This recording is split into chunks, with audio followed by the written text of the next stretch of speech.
بسم اللہ الرحمن الرحیم رب زدنی علما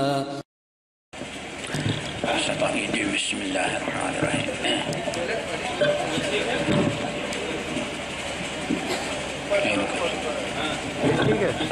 بسم اللہ الرحمن الرحیم السلام علیکم ان الحمد للہ نحمده ونستعینه ونستغفره ونعوذ بالله من شرور انفسنا ومن سيئات اعمالنا من يهده الله فلا مضل له ومن يضلله فلا هادي له واشهد ان لا اله الا الله واشهد ان محمدا عبده ورسوله يا ايها الذين امنوا اتقوا الله حق تقاته ولا تموتن الا وانتم مسلمون يا أيها الناس اتقوا ربكم الذي خلقكم من نفس واحدة وخلق منها زوجها وبث منهما رجالا كثيرا ونساء واتقوا الله الذي تساءلون به والأرحام إن الله كان عليكم رقيبا يا أيها الذين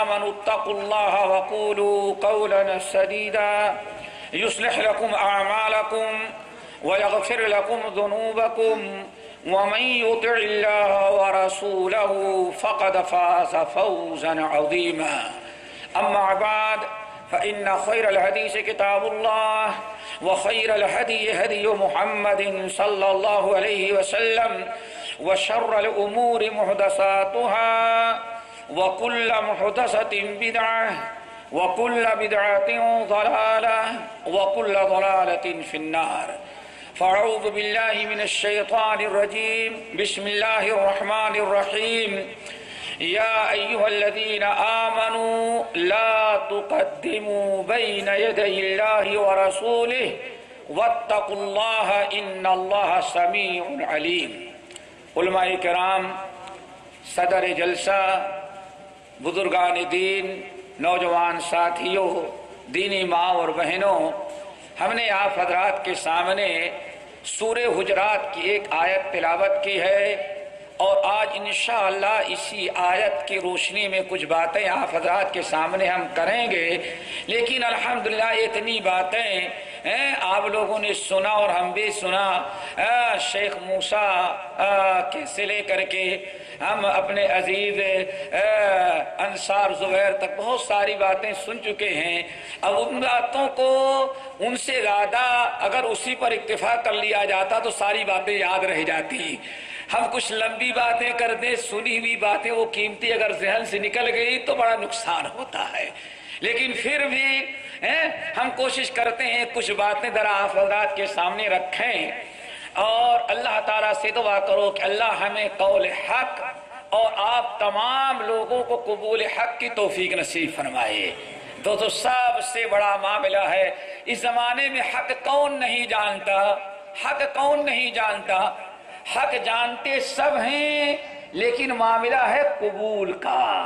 اللہ اکبر! ہمارے ایک استاد ہیں اور ان میں بہت سارے لوگوں کو بھی استاد ہیں، اللہ اکبر! انہوں نے اپنا واقعہ جو دوستوں ہمیں بتایا کہ ایک ہمارے لیے بڑے عبرت اور نصیحت کا ہے کہ آدمی حق جانتا ہے لیکن مسئلہ ہے قبول کرنے کا۔ دوستو، جتنے لوگوں کا تذکرہ شیخ زبیر کر رہے تھے، الحمدللہ اس میں شاید ہی کوئی ہو جو حق نہ جانتا ہو، لیکن معاملہ حق کی قبولیت کا ہے۔ کیوں؟ حق قبول کرنے کے لیے ہمت کی ضرورت پڑتی ہے، اور یہ سب کو نصیب نہیں ہے میرے بھائیوں، سب کو نصیب نہیں۔ کیوں؟ اللہ فرماتے ہیں اِنَّ الَّذِينَ يَغُضُّونَ أَصْوَاتَهُمْ عِنْدَ رَسُولِ اللَّهِ أُولَئِكَ الَّذِينَ امْتَحَنَ اللَّهُ قُلُوبَهُمْ لِلتَّقْوَىٰ، جنہوں نے ہمارے نبی کی اطاعت و فرما برداری کیا، ہمارے نبی کی آواز سامنے اپنی آواز کو بھی پست کیا۔ یہ کون سے لوگ ہیں؟ ان کا اپنا کمال نہیں ہے، ان کو جو مقام مرتبہ حاصل ہوا وہ یہ کہ اولئک الذین امتحن اللہ قلوبہم للتقوی، ان کے اندر کیا بڑا کمال اللہ نے دیکھا کہ ان کو اللہ تعالیٰ نے تقوی کے لیے منتخب کر لیا. منت منہ کی سلطان خدمت سلطان ہمی کنی، منت شناسدو کی بخدمت بداستت. شیخ سعدی کہا کرتے تھے، کہتے ہیں کہ اگر کسی کو بادشاہ نے اپنی خدمت میں رکھ لیا ہے تو اس خادم کو کبھی بادشاہ پر احسان نہیں جتانا چاہیے کہ تو بڑا خوش نصیب ہے کہ میں تیری خدمت کروں، بلکہ اسے بادشاہ کا شکر ادا کرنے سے کہ مجھے بادشاہ نے اس لائق سمجھا.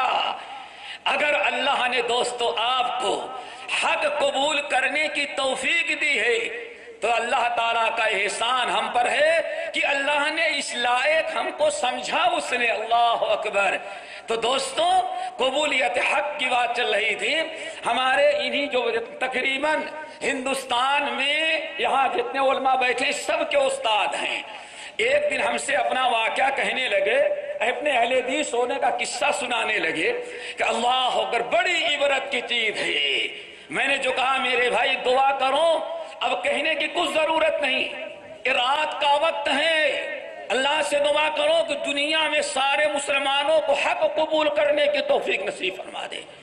سمجھتے ہیں، جانتے ہیں، یعرفونہ کما یعرفون ابناءہم. حق ان کے سامنے واضح ہے. انہوں نے اپنا واقعہ بتایا، نام نہیں لیتا، کیوں؟ نام لینا مناسب نہیں. کہتے ہیں میں ساؤتھ انڈیا میں پڑھنے کے لیے آیا، ہم لاوارث تھے، کوئی ہمارے آگے پیچھے نہیں تھا یو پی کا، لیکن پڑھنے کے لیے کہاں بھیج دیا گیا؟ South India. اللہ اکبر. کہتے ہیں وہاں گیا تو پہلی جماعت پڑھی، دوسری جماعت پڑھی. فاضل دیوبند تھے، اللہ تعالیٰ ان کی قبر کو نوروں سے بھرے، جو انہوں نے بڑی ہماری حمایت کی. کہتے ہیں کہ ایک فاضل دیوبند عالم تھے، مدرسے کے لوگوں نے جب دیکھا کہ میرا کوئی وارث نہیں اب دنیا میں، اوپر تو اللہ ہے لیکن دنیا میں کوئی میرا وارث نہیں، تو انہی عالم کے حوالے مجھے کیا گیا کہ یہ بچہ لاوارث ہے، یو پی کا رہنے والا ہے، آپ اس کے باپ ہیں، آپ اس کے سرپرست ہیں، آپ اس کی نگرانی کریں، آپ اس کی دیکھ بھال کریں. کہتے ہیں اب میں ان کو باپ کہتا، وہ مجھے بیٹے کہتے، میں انہی کو اپنا سرپرست سمجھتا.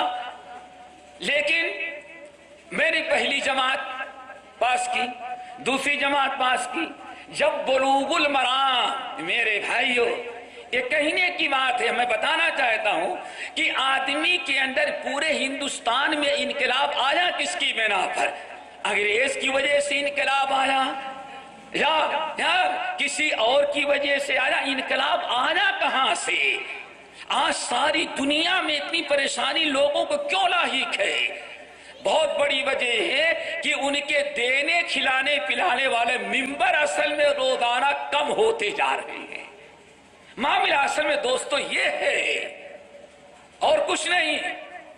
آج ہی ہمارے عزیز یہاں کہیں بیٹھے ہوں گے، ہم نے درس دیا، پتہ نہیں آج تو اتنے جگہ کہ ہمیں یاد ہی نہیں کون سا گاؤں تھا، درس دیا تو سننے والے کو ایک اشکال تھا. ہمارے رہائش گاہ میں آ کر کے پوچھا، ہمیں ڈاؤٹ ہے، آپ نے جو بتایا میں نے اس کی تشریح کر دی، بتا دیا. یہ بہت سارے ساتھی موجود تھے.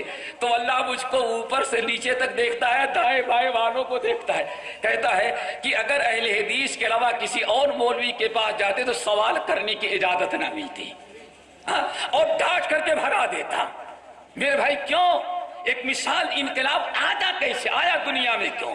اور یہ ایسا انقلاب ہے دنیا میں نہ کبھی کوئی مٹا سکا ہے، نہ قیامت تک مٹا سکے گا. یہ ایسا انقلاب ہے، تھمتا نہ تھا کسی سے. سیل رواں ہمارا یہ بہت پاورفل ہے. کتاب و سنت سے بڑی طاقت کائنات میں کسی کے اندر نہیں ہے. میرے بھائیوں کہتے ہیں بلوغ المرام شروع کیا. سب سے پہلے تو وضو کا مسئلہ، تو وضو میں تو کوئی فرق نظر نہ آیا ہمارے استاد کو. لیکن وضو کے بعد جب کتاب الصلاۃ شروع کیا اور کتاب الصلاۃ پڑھتے پڑھتے بھائی تکبیر تحریمہ میں ہاتھ یہاں تک کوئی بات نہیں، لیکن آگے جب میں نے حدیث پڑھی بلوغ المرام میں کہ نبی علیہ السلام کان یرفع یدیہ، نبی علیہ السلام رفع الیدین کرتے تھے تکبیر تحریمہ میں، عندما یرکع و عندما یرفع راسہ من السجود، اور رکوع میں جانے لگتے اور رکوع سے اٹھانے لگتے، سر اٹھاتے تو 3 مرتبہ۔ کہتے ہیں مجھے نہیں معلوم تھا کہ نماز کیسی پڑھی جاتی ہے، اور مدرسہ ہوتا ہے سکھانے کے لیے، استاد نے پڑھایا سکھایا اور میں نے وہاں شروع کر دیا۔ استاد نے ایک دن ترچھی نگاہوں سے دیکھا، یہ لڑکا کل تک صرف تکبیر تحریمہ میں ہاتھ اٹھاتا تھا اور آج اس نے 3 مرتبہ ایک رکعت میں اٹھایا۔ خاموش۔ پھر کہتے ہیں آگے بڑھے تو حدیث آئی کہ نبی علیہ السلام جب کہتے غیر المغضوب علیہم ولا الضالین رفع صوتہ وقال آمین، کہا کہ جب اس حدیث کو پڑھا کہ نبی علیہ السلام جب ضالین کہتے تو اپنے آواز بلند آواز سے آمین کہتے میں نے بھی اسی دن عمل کرنا شروع کیا۔ ایک دن استاد میرے بازو میں پڑ گیا، وہ استاد یہاں ہے اور ایسا اور ہم ایسے ہیں، اب یہاں سے معاملہ زیادہ بگڑا، کہتے بگڑا معاملہ یہاں سے۔ استاد صرف تکبیر تحریمہ میں اور میں تکبیر تحریمہ میں اٹھایا، رکوع میں جاتے وقت بھی اٹھایا، رکوع سے اٹھتے وقت بھی اٹھایا۔ کہتے ہیں استاد نے دیکھا اور کمرے میں جانے کے بعد کہا ادھر آؤ، اللہ اکبر۔ کمرے میں گیا، جانے کے بعد کہا بیٹے ہم نے تمہارے اندر کوئی تبدیلی دیکھی ہے؟ نہیں استاد الحمدللہ جب سے میں کلمہ پڑھ کے مسلمان ہوا اس وقت سے لے کر کے آج تک میرے اندر کوئی تبدیلی نہیں آئی۔ نہیں بیٹے کچھ ہے گڑبڑ، اللہ اکبر۔ کہا اللہ کی قسم کچھ بھی گڑبڑ نہیں، جیسے پہلے تھا ویسے ہی ابھی ہوں، اللہ اکبر۔ کہا نہیں یہ تم نماز پہلے ایسے پڑھتے تھے اور اب ایسے اور ایسے پڑھنے لگے، یہ تبدیلی آئی۔ کہا کہ ہاں پڑھتا ہوں۔ کہا کیوں پڑھتے ہو؟ کس نے تم کو کہا؟ کسی استاد نے کہا؟ کسی طالب نے کہا؟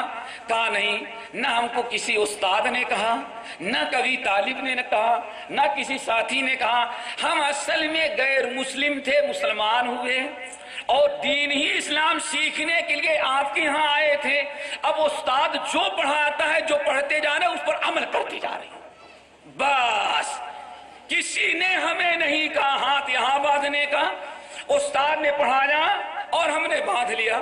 کسی نے رفع الیدین کرنے کے لیے نہیں کہا، اس حدیث ہم نے پڑھی بلوغ المرام میں اور ہم نے رفع الیدین کرنا شروع کر دیا۔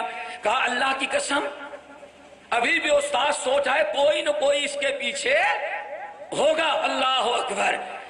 نہیں استاد کچھ نہیں، اللہ کی قسم میں غیر مسلم تھا، مسلمان ہوا، دین سیکھنے کے لیے یہاں آیا اور اب دیکھتا ہوں جو سیکھتا ہوں اس پر عمل کرتا جا رہا ہوں۔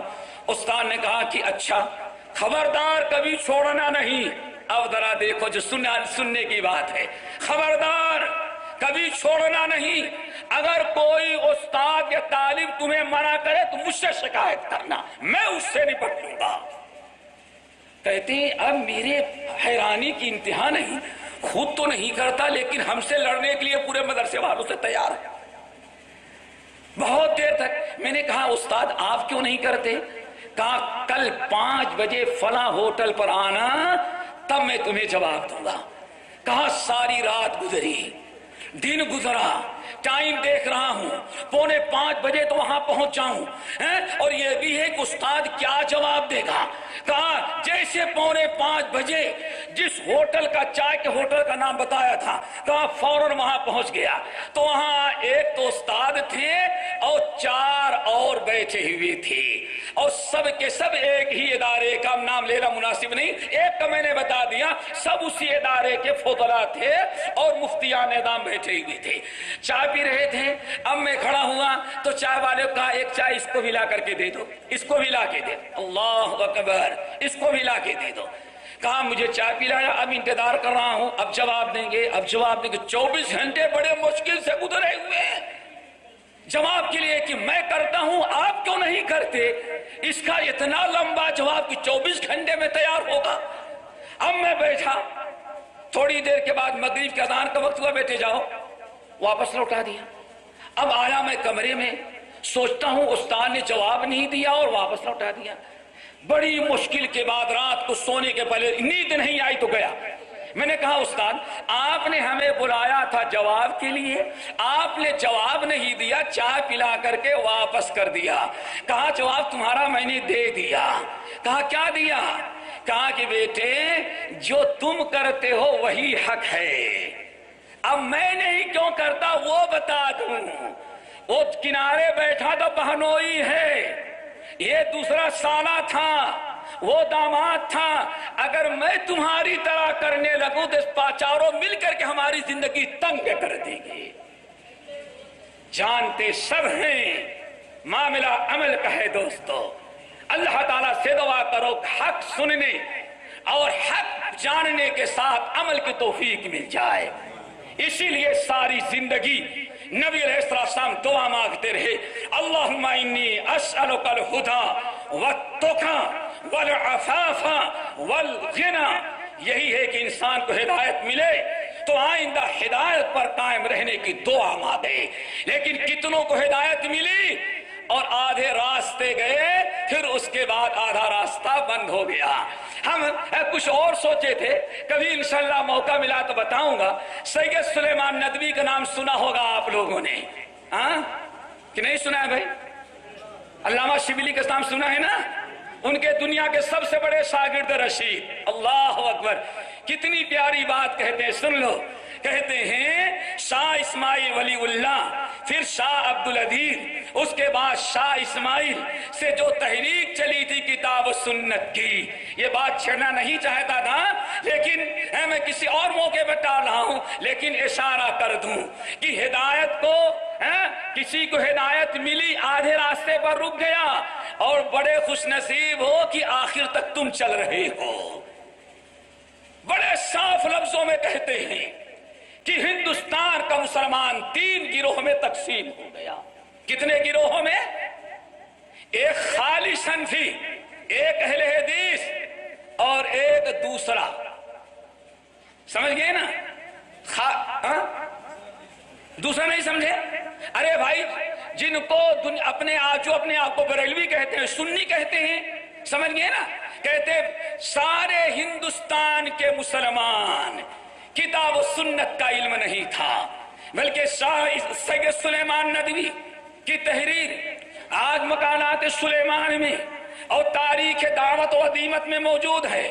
صاف لفظوں میں کہتے ہیں ساؤتھ انڈیا بھٹکل میں جب جامعہ اسلامیہ کے سارے علماء ہمارے پاس آئے اور ہم سے پوچھا وہاں مکتبہ ابن حجر کے افتتاح کے موقع پر آپ کہاں تک کامیابی ہوئی آپ کو؟ میں نے کہا ہمیں اتنی کامیابی الحمدللہ ملی کہ ہم کامیابی حاصل کرتے کرتے ہم نے تمہیں استنجا کرنے کا طریقہ سکھلا دیا۔ ہمیں بڑی کامیابی ملی کتاب و سنت پر چل کر کے۔ کہا تو کیا اس سے پہلے لوگ کتاب و سنت نہیں جانتے تھے؟ فوراً کتاب نکالی اور کھول کر کے دعوت و عظیمت رکھ دیا۔ سید سلیمان ندوی رحمت اللہ علیہ کہتے ہیں 1000 سال، کتنے دوستو؟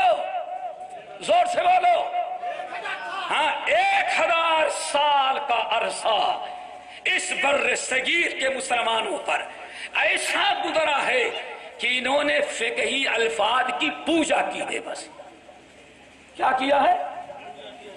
اللہ اکبر، پرستش کا لفظ ہے لیکن پرستش نہیں سمجھتے، اس لیے میں نے کیا کہا؟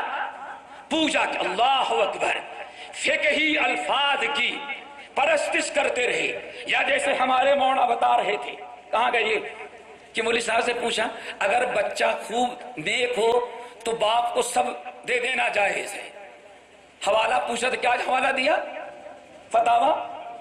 حالانکہ اللہ اکبر میرے بھائی، کبھی آدمی جب میں جامعہ سلفیہ سے فارغ ہونے کے بعد مہاراشٹر گیا، وہاں جماعت کا نائب امیر رہا، اور اس اسنا میں ہمیں کچھ دن ایک علاقے میں رہنا پڑا، تو وہاں کے پرانے بزرگ جو تھے قصہ سناتے تھے، کہتے تھے ہمارے یہاں ایک بڑا زبردست قاضی تھا، پڑھا لکھا، وہ مر گیا تو لو اس کے چمچے جو تھے، اب قاضی کا بیٹا تو آوارہ تھا، اسی کو کپڑا پہنایا، سمنا سب کچھ تیار کرنے کے بعد کہتے ہیں اس کو قاضی بنا دیا۔ اس لڑکے نے کہا اللہ کے بندے میرے پاس تو علم نہیں ہے اور فتویٰ لے کر کے آئیں گے تو میں کیسے فیصلہ کروں گا؟ تو ان چمچہ گیروں مولویوں نے کہا نہیں کوئی بات نہیں، چونکہ ان کو اس قاضی کے بیٹے سے ملنے کا زیادہ امید تھی، کہا نہیں تمہیں کو ہم لوگ بنائیں گے، تمہارے دائیں بائیں ہمیں۔ کہا اللہ کے بندے تم کب تک رہو گے؟ کسی ایسے موقع پر ہم کو قاضی بنا دیا، کسی ایسے موقع پر کوئی مسئلہ پوچھنے کے لیے آ گیا کوئی، اور تو میں کیا جواب دوں گا؟ تو کہے گا، کہا اس نے، ان کے مولویوں نے بتایا کہ دکن کا واقعہ ہے، کہا تمہیں ایک ایسا جواب بتا دیتے کبھی غلط نہیں ہوگا۔ وہ جاہل قاضی بھی سوچا بڑے اچھے نسخے مل رہے ہیں، کیا؟ کہا کہ جب بھی تمہارے پاس کوئی مسئلہ لے کر کے آئے کہنا فیہ قولان۔ کیا ہے فیہ قولان؟ بھائی اس میں علماء کے دو قول ہیں، ایک حلال کا ایک حرام کا، تمہاری مرضی جو چاہو کر لو۔ بہت آسان مسئلہ تھا۔ کہا کہ اب اس قاضی کا طریقہ یہ تھا جب بھی اس کے سامنے کوئی آیا، صاحب یہ وضو افراطی سے ٹوٹتا ہی کہ نہیں؟ تو قاضی کہتا ہے فیہ قولان، بھائی اس میں علماء کے دو قول ہیں، ایک وضو توڑنے کا اور دوسرا وضو نہ ٹوٹنے کا، تمہاری مرضی۔ ایک دن ہمارے شیخ کی طرح کوئی پڑھا لکھا آیا اور جوتا ساتھ رکھا، کہا اللہ کے بارے میں کیا خیال ہے؟ کس کے بارے میں کیا خیال ہے؟ اللہ کے بارے میں کیا خیال ہے؟ تو وہی طوطے کی طرح رٹا تھا، کہا فیہ قولان، اللہ کے بارے میں بھی دو قول، ایک ہے وجود کا اور ایک ہے عدم وجود کا۔ تو میرے بھائیوں ہمارے یہاں کچھ قاضی اور مفتی ایسے بھی گزرے، ورنہ میرے بھائیوں یاد رکھنا نہ فتاوی عالمگیری کا ہے، نہ بہشتی دیور اور تعلیم الاسلام یا علم الفقہ کا کتاب ہے، یہ کسی بھی امام کا کوئی اختلاف نہیں۔ اعدلوا بین اولادکم، صریح لفظ حدیث کے موجود ہیں کہ بھائی ہمیشہ اولاد کو لینے دینے، لاڈ اور پیار میں عدل و انصاف کیا جائے۔ تو بہرحال بات تو کچھ اور طرف جا رہی ہے۔ سید سلیمان ندوی رحمۃ اللہ علیہ لکھتے ہیں کہ جب یہ تحریک چلی توحید کی دعوت ہندوستان میں، یا ہندوستان میں حدیث پڑھانے کا سلسلہ شروع ہوا، تو تین گروہ بن گئے۔ ایک ان کے الفاظ ہیں خالص حنفی، نمبر دو اہل حدیث۔ یہ دونوں کہاں سے نکلے؟ خالص حنفی کون؟ کہتے ہیں خالص حنفی وہ رہے کہ توحید، شرک و بدعات، چلہ، تیجا، 40واں، تعزیہ، اس کے مٹانے تک تو کچھ لوگوں نے ساتھ دیا، سمجھ گئے نا؟ یہ کچھ شرک و بدعات مٹانے میں ساتھ تو دیا، جھنڈے کی پوجا نہیں ہونا چاہیے، تعزیہ نہیں ہونا چاہیے، تیجا 40واں نہیں ہونا چاہیے، یہاں تک تو ساتھ دیا۔ لیکن جب بات آئی بدعاتوں کو چھوڑ کر کے، تقلید کو چھوڑ کر کے سنت کی پیروی کرو، بس اب وہاں سے وہ پیچھے ہٹ گئے۔ سید سلیمان ندوی کہتے ہیں خالص حنفی، آگئی بات سمجھ میں؟ اور دوسرا کون سا گروہ تھا؟ بریلوی چھوڑو پیچھے، اہل حدیث۔ اہل حدیث کون ہیں؟ اللہ اکبر، کہتے ہیں اہل حدیث وہ ہیں جو شاہ ولی اللہ کی تحریک، کتاب و سنت کی دعوت، شرک و بدعات کو مٹانے کا سلسلہ شروع ہوا تھا، وہ صرف شرک و بدعات کے مٹانے پر اکتفا نہ کیے، بلکہ شاہ اسماعیل شہید نے جو راستہ اختیار کیا تھا کہ تقلید شخصی کو چھوڑ کر کے ڈائریکٹ انسان کتاب و سنت پر عمل کرے۔ اب اس کی باری آئی تو اس بر صغیر میں اس تحریک کی کو چلانے والے سوائے اہل حدیثوں کے کوئی نہ رہ گیا۔ یہ ہے میرے بھائی اہل حدیث، اس شہر آدم گڑھ کی تحقیق۔ اہل حدیث انگریز کا ایجنٹ نہیں، انگریز کی اولاد نہیں، یہ اہل خبیث نہیں ہے، یہ اصل میں شاہ ولی اللہ سے جو تحریک چلی تھی کتاب و سنت کی دعوت کی، میں نے کہا بہت سارے شرکیہ اور کفریاں اور بدعت تک تو ساتھ سب لوگ دیوبندی بھائیوں نے دیا، لیکن جہاں معاملہ اتباع سنت کا آ گیا وہاں وہ اپنی فقہ یا تقلید شخصیت پرستی کو چھوڑنے کے لیے تیار نہ ہوئے، اور اہل حدیث یہ کارما و قافلہ اس وقت سے جو چلا ہے، ایک ہاتھ میں توحید اور کتاب ہے اور دوسرے ہاتھ میں نبی کی سنت اور بدعت کا قلعہ کرنے کا نظریہ ہے، یہ اس وقت سے لے کر کے چلے ہیں، الحمدللہ آج تک چلے ہیں اور آئندہ بھی چلتے رہیں گے۔ یہ ہے میرے بھائی ہماری تھوڑی سے تاریخ ہے۔ اب اگر کبھی کوئی کہے کہاں سے نکلے تو کہہ دینا ہم وہاں سے نکلے جہاں نکلنے سے تم راستہ چھوڑ دیے تھے، سمجھ گئے، رابطی سے ہٹ گئے۔ پھر تیسرا گروہ جو تھا، یہ موضوع بڑا طویل ہے، پھر کبھی انشاءاللہ۔ پھر تیسرا گروہ جو تھا اس نے کہا شروع ہی سے ساتھ چھوڑ دیا، شروع سے شاہ ولی اللہ کو بھی کافر قرار دیا، شاہ عبدالعزیز کو بھی کافر قرار دیا، اور تقویۃ الایمان جب لکھی گئی تو اس وقت سے لے کر کے آج تک تقویۃ الایمان کے خلاف اور توحید کے خلاف باقاعدہ سب سے پہلے فضل حق خیر آبادی نے اٹھایا، پھر اس کے بعد اس کے بیٹے نے اٹھایا، پھر اس کے بعد عبد القادر بدایونی نے اٹھایا، پھر اس کے بعد عبد المقتدر بدایونی نے اٹھایا، اور آخر میں جب یہ گروہ ختم ہو گیا تو مولانا احمد رضا خان نے وہ بیڑا اٹھایا۔ یہ تینوں گروہ جو آج ہندوستان میں موجود ہیں، یہ ان کا تعارف تھوڑے کہاں سے نکلا۔ ایک باپ دادا کی رسم پرستی کفریہ شرکیہ عقائد میں اگر وہ ہندو سے مسلمان ہوا تھا، ہندو جتنی رسمیں ان کے یہاں پائی جاتی تھی غائب نہیں ہوئی تھی، وہ باطل عقائد جو پہلے پائے جاتے تھے اس کی صفائی ستھرائی نہیں ہوئی تھی، وہی وہ عقیدہ ہے جو اہل سنت والجماعت کے نام کے ساتھ چل رہا ہے۔ اور جب یہ تحریک شہیدین چلی اور دلی سے کتاب و سنت اور شرک کی دعوت اور شرک و بدعات کے مٹانے کا یہ بیڑا اٹھایا گیا، فوری طور پر انہوں نے مخالفت شروع کیا اور آج تک وہ مخالفت میرے بھائیوں جاری ہے۔ بہرحال ہم میرے بھائیوں بتانا جو چاہتے ہیں وہ یہ بڑے اختصار کے ساتھ، کیوں ہمیں 10 بجے نماز بھی پڑھنی ہے، کیوں بھائی 10:30 تک؟ ابھی شیخ زبیر کہہ رہے تھے، کہتے ہیں 1 گھنٹہ اہل حدیث پیچھے کرتے ہیں بس، اب تو 2 گھنٹہ پہلے ہی کر چکے ہیں، پہلے ہی 2 گھنٹہ پیچھے کر چکے ہیں۔ میرے بھائیوں چلو میرے بھائیوں ایک چیز یاد رکھیں بڑے اختصار کے ساتھ، یہ جتنے مسلمان فرقے ہیں ہر جنت تو سبھی چاہتے ہیں نا، جنت تو چاہتے ہیں نا۔ شیعہ بیچارہ سینہ بھی پیٹتا ہے تو جنت کے لیے، حسین کے سینے کے نام پر سینہ پیٹے جنت میں چلے جائیں۔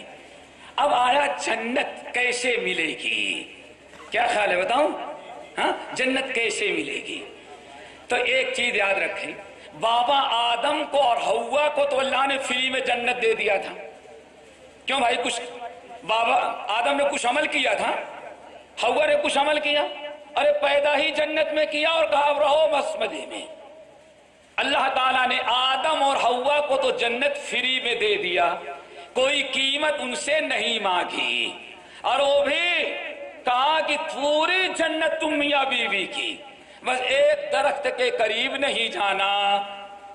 اور ابلیس کو جنت نہ ملی، ابلیس کا کام یہی ہے کہ لوگوں کو جنت سے روکے، اور اس کی وجہ کیا ہے؟ جب اللہ تعالیٰ نے آدم کو سجدہ نہ کرنے کی بنا پر ابلیس کو نکال دیا تو ابلیس نے کہا فَبِعِزَّتِكَ لَأُغْوِيَنَّهُمْ أَجْمَعِينَ، اے اللہ ہم کو صرف ایک چیز دے دے، ہماری ایک دعا سن لے، میری ایک فریاد سن لے۔ اللہ اکبر۔ ابلیس کیا کہہ رہا ہے؟ فانظرنی الی یوم یبعثون، اللہ میری ایک دعا سن لے، جنت سے تو نکال دے رہا ہے لیکن یہ دعا میری قبول کر لے، تجھ سے دعا مانگتے ہیں کہ قیامت تک مجھے موت نہیں دینا۔ بھائی بات سمجھ میں آ رہی نا؟ کس نے دعا مانگا؟ کس سے مانگا؟ اللہ اکبر۔ کم وقت کافر ہو کر کے سارے کافروں کا سردار، لیکن عقیدہ یہی کہ دینے والا صرف اوپر ہی والا دے گا تو جب زندگی ملے گی۔ اور آج کلمہ پڑھ کر کے بھی زندگی کا دھاگا، زندگی باقی رکھنے کے لیے تعویذیں اور دھاگے کہاں سے آتے ہیں؟ ارے مسلمانوں، افسوس، صد افسوس، ذرا سوچو، اپنی توحید پر ڈوب مرو۔ ابلیس کمبخت ملعون وہ بھی مانگتا ہے تو کس سے مانگتا ہے؟ اللہ سے۔ فانظرنی الی یوم یبعثون، اے اللہ مجھے مر قیامت تک زندہ رکھنا۔ اللہ اکبر۔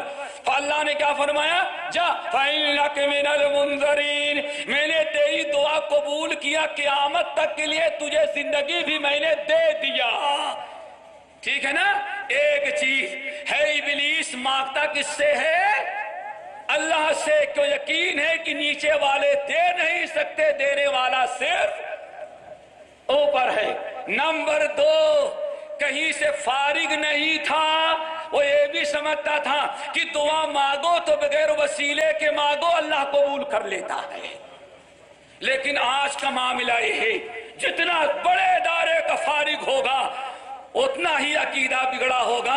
اللہ اکبر۔ وہ یہی کہے گا بھائی جب ایک بادشاہ کے آفیسر کے پاس نہیں پہنچ سکتے تو اللہ تعالیٰ تک کیسے پہنچ سکتے؟ اللہ اکبر۔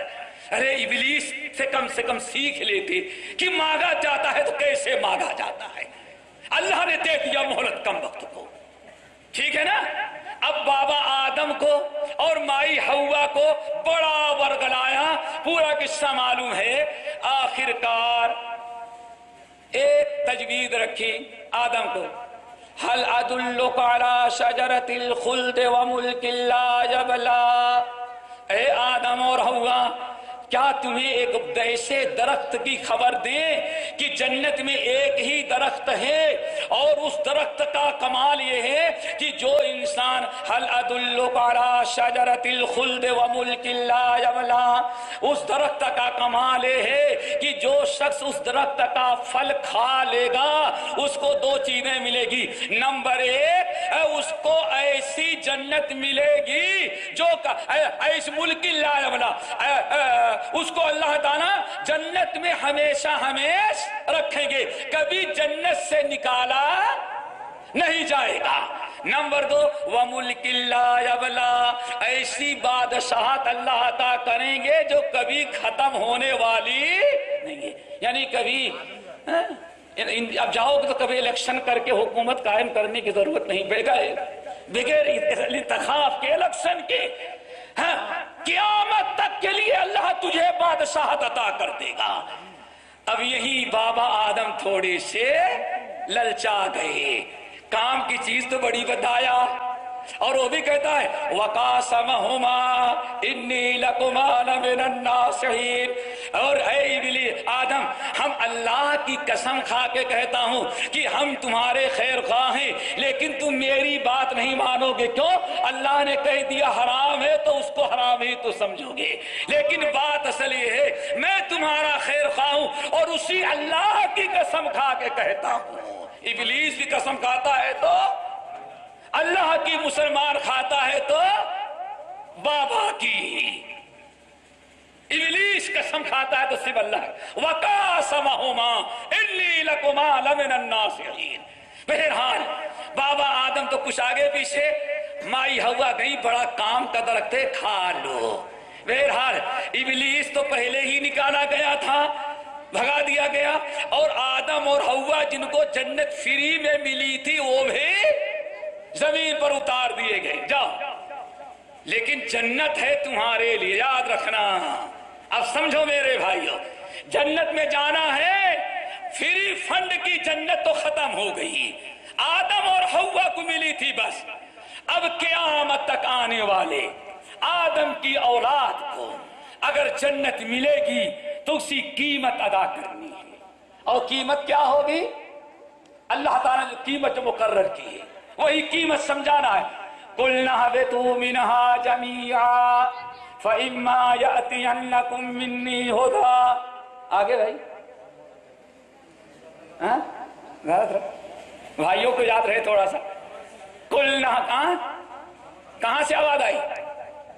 قُلْنَا اهْبِطُوا مِنْهَا جَمِيعًا، ہم نے کہا آدم اب تو جنت میں تم نہیں رہ سکتے، حوا تم بھی نہیں، تم کو نیچے دنیا میں جانا ہے، اور اب اگر دوبارہ جنت میں آنا ہے تو فری فنڈ میں نہیں، فری میں ہی، اب تمہیں قیمت ادا کرنی پڑے گی، وہی قیمت سمجھو میرے بھائیو۔ فَإِمَّا يَأْتِيَنَّكُم مِّنِّي هُدًى، اب تو تمہیں دنیا میں جانا ہے، اب دوبارہ اگر جنت میں آنا ہے تو ایک قیمت مقرر ہے، وہ کیا ہے؟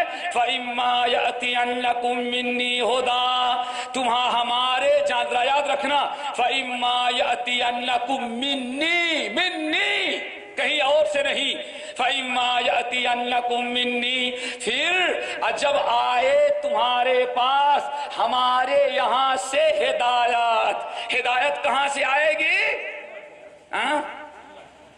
نہ پاکستان سے آئے گی، نہ ہندوستان سے آئے گی، نہ بغداد سے آئے گی، اور اگلا لفظ ہم لینا نہیں چاہتے۔ دوستو ہدایت کہاں سے آئے گی؟ فَإِمَّا يَأْتِيَنَّكُم مِّنِّي هُدًى، جاؤ پھر اگر ہمارے جانب سے، ہمارے طرف سے جب ہدایت تمہارے پاس آ گئی، ہدایت کہاں سے آئی؟ اللہ کے پاس سے آئی، پھر اللہ فرماتے فَمَنِ تَبِعَ هُدَايَا، اب جس نے میری ہدایت کو قبول کر لیا، ہدایت میری طرف سے آئے گی ساتویں آسمان سے، وہاں سے ہدایت نازل ہوگی، اب میری نازل کردہ ہدایت کی جو پیروی کرے گا فلا خوف علیہم ولا هم یحزنون، اب جو اسی میری نازل کردہ ہدایت کی پیروی کریں گے، اللہ فرماتے ہیں اب انہیں دوبارہ جنت میں جانے کا کوئی خوف نہیں ہوگا۔ کیوں؟ ہماری نازل کردہ ہدایت جو ہم نے دوبارہ جنت میں آنے کے لیے قیمت مقرر کیا ہے، اس نے اس قیمت کو ادا کر دیا۔ وہ قیمت کیا ہے؟ فَإِمَّا يَأْتِيَنَّكُم مِّنِّي هُدًى فَمَن تَبِعَ هُدَايَا، پھر میری جانب سے ہدایت آئی تو جس شخص نے ہدایت کی پیروی کیا، یہاں قبول کرنا نہیں بلکہ کہتا نہیں ہم مانتے تو ہیں، ماننے کی بات نہیں۔ کیوں؟ یہ 14ویں صدی کا مسلمان بڑا تیز و ترار بہانے باز ہے، سمجھ گئے نا؟ تو اللہ نے وہ لفظ استعمال کیا ہے جس سے چور دروازے سارے بند ہو جائیں۔ اللہ نے فرمایا فَمَن تَبِعَ هُدَايَا، پھر جس نے میری نازل کردہ ہدایت کی اتباع کیا، جس نے پیروی کیا، زبانی نہیں عملی طور پر جس نے اس کی پیروی کیا، فلا خوف علیہم، اب اسے کوئی خوف نہیں ہوگا، اور اگلا جملہ ولا هم یحزنون، اور اب جنت کی فکر کا کوئی ٹینشن اس کو باقی نہیں، اب وہ جنت میں ضرور جائے گا۔ آگئی بات سمجھ میں؟ قیمت کیا ہے؟ ہدایت کہاں سے چلی ہے؟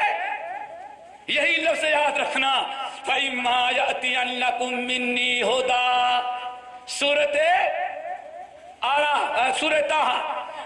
قَالَ اهْبِطَا مِنْهَا جَمِيعًا، اللہ نے فرمایا آدم اور حوا ہم نے تمہاری توبہ تو قبول کر لیا، جو تم نے غلطی کی تھی معاف کر دیا، لیکن اب جنت میں نہیں رہ سکتے، یہ بتا منہا جميعا، تم میاں بیوی دونوں جنت سے نکلو اور زمین پر جاؤ اور وہاں رہو، اب وہاں زندگی گزارو، اب کھانے پینے کا انتظام کرو، اب دکھ درد سب برداشت کرو، لیکن بعضکم لبعض عدو، وہاں آپس میں اب ایک دوسرے کے تم دشمن بنو گے۔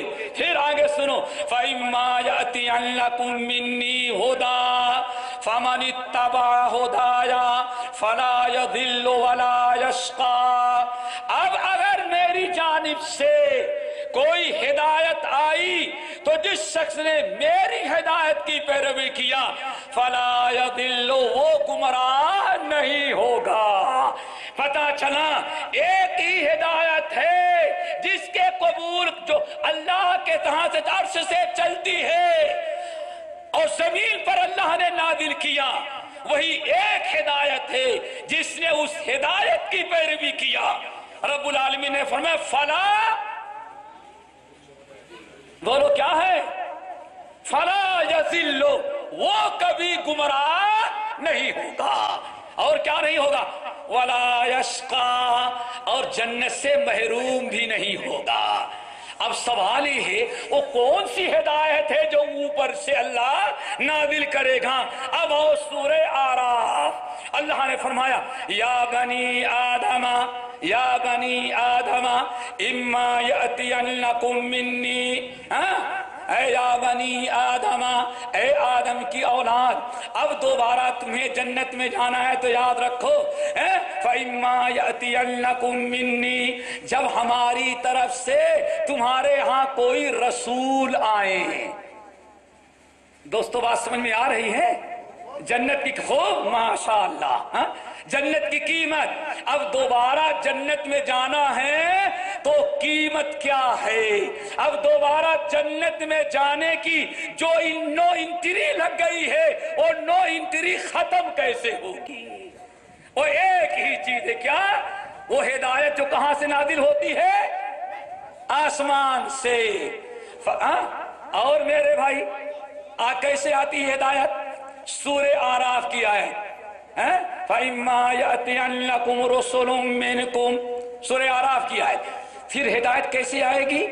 جب ہمارے رسول ہماری جانب سے تمہارے ہاں بھیجے جائیں، یتلا علیکم یقصون علیکم، اور ہماری ہدایت جو لے کے آئیں گے تو ہماری ہدایت جو قصص یعنی بیان کریں گے۔ پتہ چل گیا رسول آئیں گے اللہ تعالیٰ کی جانب سے تو کوئی ایسی چیز لے کر کے آئیں گے جو لوگوں کو پڑھ کر کے سنائیں گے، لوگوں کو بیان کریں گے۔ اب ہمارے سامنے بات واضح ہو گئی، ہدایت آئے گی آسمان سے، واسطہ اور جس پر آئے گی وہ رسول ہوں گے، رسول بھی اوپر والے کی جانب سے، اور رسول کی رسالت اور کتاب بھی اوپر والے کے جانب سے۔ یہ ہے ہمارے بھائی ہدایت، ایک اللہ کی ہدایت آسمان سے آئی۔ اب اگر وہ کہیں دلی سے نکلی ہے تو ہو سکتا ہے وہ ہدایت نہ ہو جو آسمان سے آئی ہے۔ ایک ہی ہدایت آسمان سے جو نازل ہوئی ہے، اس ہدایت کی جو پیروی کرے گا وہی حقیقت میں اب جنت میں جائے گا۔ اور میں نے کہا ہدایت دو قسم کی، ایک تو کتاب اللہ اور دوسرے سنت رسول اللہ۔ جیسے کہ اللہ رب العالمین نے بہت سارے مقامات پر قد جاءکم من اللہ نور وکتاب مبین، اے لوگو قد جاءکم من اللہ نور وکتاب مبین، اے میرے بندو آ گئی تمہارے پاس اللہ کی جانب سے کتاب اور نور مبین، یہدی بہ اللہ من اتبع رضوانہ سبل السلام۔ اے لوگو تمہارے پاس آ گئی ہے میرے جانب سے ہدایت، ایک ہے کتاب قد جاءکم من اللہ نور، نور ہے اور کتاب مبین ہے، اور انہی دونوں کے ذریعے اب کس کو ہدایت ملے گی وہ بھی بڑا مسئلہ ہے۔ ہدایت کس کو ملے گی؟ ہمارے ہاں کہا جاتا ہے کیا ہے؟ جو اندر اللہ اکبر، جو انسان ڈھونڈتا ہے ہدایت مانگتا ہے اسے ہدایت ملتی ہے، ہر ایک کو ہدایت نہیں ملتی، جو ہدایت مانگتا ہے اسے ہدایت ملتی ہے۔ اسی لیے سورہ شورا اٹھاؤ، وَيَهْدِي إِلَيْهِ مَن يُنِيبُ، جو اللہ کی طرف آنا چاہتا ہے اللہ اسے ہدایت دیتا ہے، اور جو اللہ کی طرف جانا ہی نہ چاہے تو زبردستی اللہ تو کیوں دے گا؟ اگر کسی کے نیکیوں کی بنا پر بغیر چاہے اللہ کی قسم اگر ہدایت ملی ہوتی تو شاید ابو طالب کو ملی ہوتی۔ کیا خیال ہے بشائر؟ ہاں، بغیر طلب کے کسی کی نیکیاں، کسی کے اعمال اور کسی کے اچھے کارنامے کی بنا پر بغیر اللہ تعالیٰ کے، بغیر چاہت کے، بغیر ہدایت کی دلچسپی کے زبردستی اللہ کسی کو ہدایت دیتا تو ابو طالب کو دیتا۔ کیوں؟ آخری نبی کی خدمت جتنی، اللہ اکبر، فرعون کی بیوی ہے، ہدایت چاہی تو اللہ تعالیٰ نے موسیٰ پر ایمان لانے کی توفیق دے دیا۔ دیکھا آپ نے، چاہا تھا۔ وَيَهْدِي إِلَيْهِ مَن يُنِيبُ، ابو طالب نہیں چاہے، مر رہے ہیں، آخری مرحلے پر ہیں، نبی علیہ السلام سرہانے کھڑے ہیں، اور ابو طالب وہی ہیں جب پورے عرب کے لوگوں نے دشمنی کی تو ابو طالب نے آپ کو سہارا دیا۔ ہر دکھ کے درد میں ابو طالب پیش تھے، لیکن ہدایت نہ پایا، مر رہے ہیں۔ نبی علیہ السلام چاہتے تھے ایمان لا لیں، چچا کلمہ پڑھ دیں تاکہ اللہ کے ہاں سفارش کر سکوں۔ آخر میں کیا کہا؟ یہ بیٹے، انہوں نے اشعار پڑھے تھے، وہ اشعار پڑھوں تو کافی ٹائم لگے گا، اللہ اکبر، جس کا خلاصہ یہ ہے، اللہ رسول فرماتے ہیں بیٹے پڑھ، چاچا پڑھیں، کلمہ پڑھ لیں تاکہ ہمیں سفارش کرنے کا حق حاصل ہو جائے۔ لیکن اللہ اکبر، کہنے لگے بیٹے اس بات کو تو میں سمجھ چکا ہوں کہ تم سے سہارے تمہارے دین سے سچا دین کائنات میں کوئی دوسرا، لَقَدْ عَلِمْتُ بِأَنَّ دِينَ مُحَمَّدٍ، ہمیں 100% معلوم ہو چکا ہے کہ محمد کے دین سے سچا دین کائنات میں کوئی نہیں ہے، لیکن کبھی یہ نہیں کہا کہ چلو قبول کر لے، نہیں چاہا۔ نبی سر پر کھڑے ہیں، لیکن کہا کیا؟ بیٹے یہ بتا دیتا ہوں جتنے گھرو گھنٹال بیٹھے ہوئے ہیں، یہ وزیر اعظم، وزیر داخلہ، ہوم منسٹر، فلا، یہ وزیر دفاع، سب بیٹھے، لیکن بیٹے اگر ابھی میں کلمہ پڑھ کے مسلمان ہو گیا تو یہ کہیں گا کہ بوڑھا سٹیا گیا تھا، زندگی بھر تو باپ دادا کے دین پر تھا، مرا تو بھتیجے کا نیا دین لے کر کے مرا۔ بیٹے میں یہ بدنامی نہیں چاہتا، اللہ اکبر، حق چاہا، حق سمجھا، لیکن حق قبول نہ کیا۔ یہ ہے میرے بھائی، اسی لیے میں نے کہا وَيَهْدِي إِلَيْهِ مَن يُنِيبُ، بالہدایت اس کو ملتی ہے جو چاہتا ہے۔ ہمیں یاد ہے ایک دن ایسے جمعے کے خطبے میں آئے، میمن فیملی ہے، بڑے سخت ہوتے ہیں، آئے، ہدایت چاہا تو ہدایت ملی، اور آج تک پورے فیملی کو اللہ نے ہدایت دیا۔ آئے، پہلے میں آگے کچھ ساتھی لے کر کے، یہ عجیب خطبہ ہے بھائی، کیا بات ہے؟ کسی بزرگ کی کوئی کرامت نہیں، صرف ان کے یہاں قال رسول اللہ ہی ہے۔ کہا بھائی تو کیا ہوا؟ کہا کہ وہاں بھی صرف قال رسول اللہ گئے تھا۔ بھائی بڑی بات لمبی ہوئی۔ ایک دن 1 مہینہ آتے رہے تو اب ان تینوں میاں بیوی 3 بھائی تھے، کاروباری ہیں دبئی کے اندر، ان تینوں نے کہا یار یہ کچھ کہتا ہے اور پاکستان کے مفتی اعظم کے پاس ٹیلی فون کرتا ہوں تو سب کچھ الٹا کہتا ہے، یہ بات سمجھ میں نہیں آتی، اس کی بات صحیح ہے اس کی، وہ ہوائی پھیر کرتا ہے اور یہ سارے حوالے والی بات، یہی فرق ہے۔ تو ایسا کرتے ہیں، محمد صلی اللہ علیہ وسلم پیدا ہوئے مکے میں، وفات پائے مدینے میں، چلو شارجہ والے مولوی کو یہاں چھوڑو، پاکستانی مولوی کو کراچی میں چھوڑو، اب ہم لوگ عمرے کی نیت سے چلتے ہیں، وہاں دیکھتے ہیں اس مولوی کی طرح عمل ہوتا ہے کہ ہمارے مولوی کی طرح۔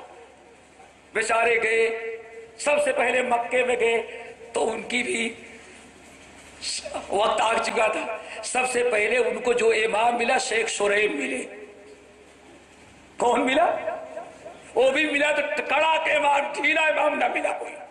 ملا تو سیدھے ہاں ان کی بیویاں کھڑی تھی. یہ دیکھو دیکھو دیکھو وہ جو شارجہ والا مولوی کا دیکھو امام حرم کا امام بھی باندھے ہو گئی.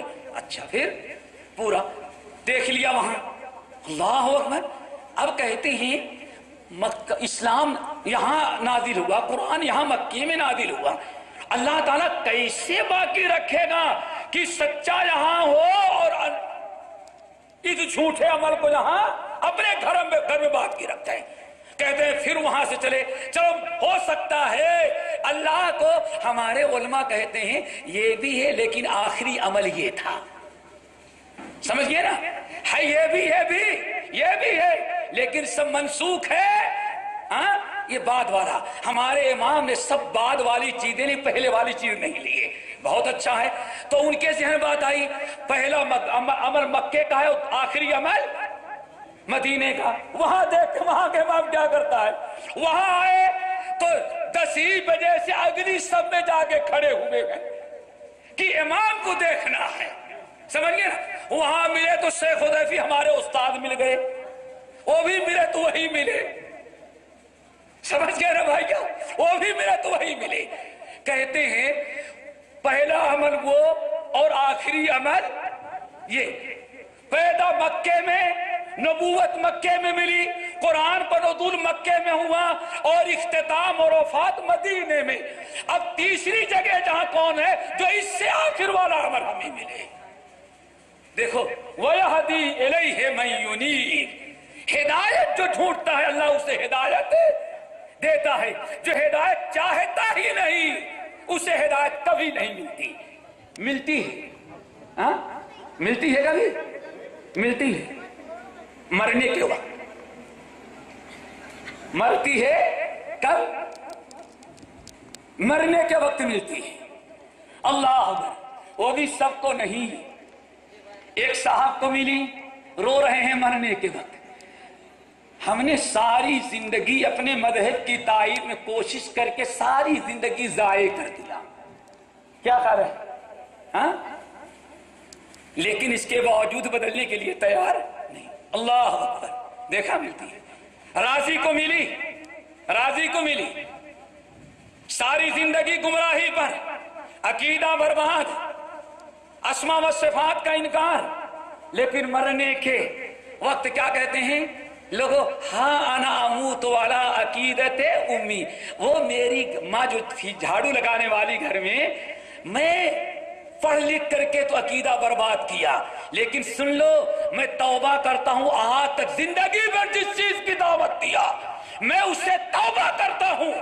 اور میری بوڑھی ماں جو جھاڑو لگانے والی، چولہا ہانڈی صاف کرنے والی تھی، اس کے عقیدے کو قبول کر کے میں رب کے پاس جاتا ہوں. غزالی کو ذرا دیکھو، ساری زندگی گزری ہے بدعقیدگی میں دوستوں. لیکن مرنے کے 1 سال پہلے اللہ اکبر جب بخاری مل گئی سینے پر رکھا اور کہا لوگوں جو کچھ کیا سب گیا، اب میری ایک ہی کتاب صحیح بخاری ہے. کیوں مشائخ یہی ہے نا، سب کو چھوڑو. علامہ شبلی کے بارے میں مشہور ہے کہ وہ کہتے تھے کہ ایک مسلمان کرسچن تو ہو سکتا ہے لیکن اہل حدیث نہیں ہو سکتا. یہی ان کا عقیدہ خیال تھا نا. نہیں پڑھا آپ نے؟ اللہ اکبر. شبلی نعمانی رحمت اللہ علیہ لکھتے ہیں کہ ارے غیر مقلد مسلمان، ایک مسلمان کرسچن تو بن سکتا ہے لیکن وہ غیر مقلد اہل حدیث نہیں ہو سکتا. سید سلیمان ندوی بہت افسوس کے ساتھ لکھتے ہیں کہ استاد کو اتنا تعصب تھا. دیکھو تعصب کہاں سے کہاں تک پہنچا دیتا ہے. لیکن اللہ اکبر آخر میں مرنے کے 4 مہینہ پہلے، کتنے مہینہ پہلے؟